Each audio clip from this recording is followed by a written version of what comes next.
Alright, y'all, so I've been seeing this thing on YouTube called the Atg Split Squat, and I wanted to talk to y'all about why this is probably the most useless exercise that basketball players could do to get stronger.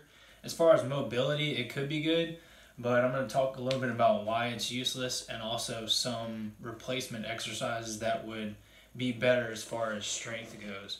So the reason why it's useless is because as far as loading it, the reason why loading it is useless is because if you think about if you have like a barbell on your back, or you hold dumbbells here, or maybe you front load it and you're in this position, right? So let's just pretend I have a barbell on my back and you load yourself, so you descend like this, and look at what happens to the barbell if I have it right here when I do this exercise.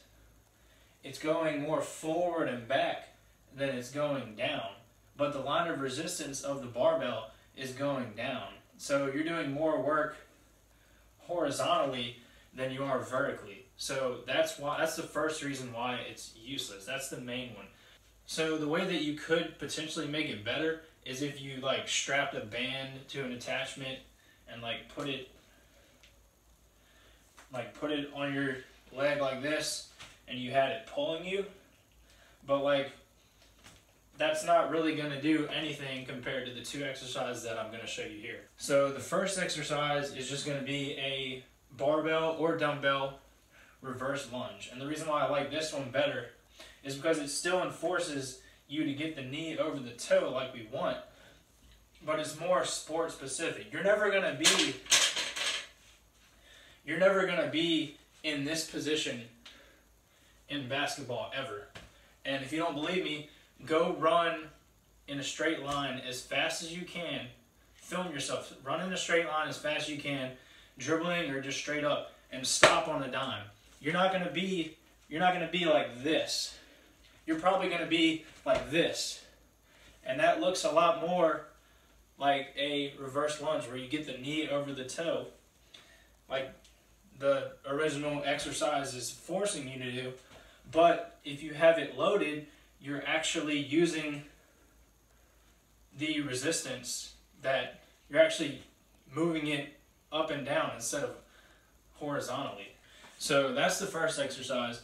The second exercise is going to be an eccentric step up. So this one is a lot similar to the lunge, except you're descending off of a bench or a chair or whatever. And it's the same type of thing. You're getting that knee over the toe, and you're controlling on the way down. And you can load this one because you're moving horizontally. Like, look at my body, look at my torso in this exercise. It's going mainly up and down, versus in this exercise, I'm moving horizontally. Like, I'm shifting my weight. So it's like, there's no point in loading that with a barbell. It's not doing anything.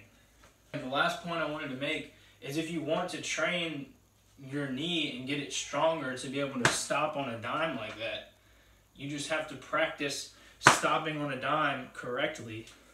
And you start off slow. And then you gradually, you do your moves, and we could incorporate plyometrics and change of direction stuff that incorporates you stopping really hard on a dime and changing directions. And you're not going to get hurt because your body naturally won't put you in a position to get you hurt if you're controlling it. So if everything is controlled, like a good example is like the pro shuttle, where the 5-10-5, where you run for 5 yards, you stop hard. That's a controlled exercise. Versus the game of basketball, anything can happen. It's not as controlled. So we can focus on those controlled movements first. And that's what transfers over later on to the game of basketball.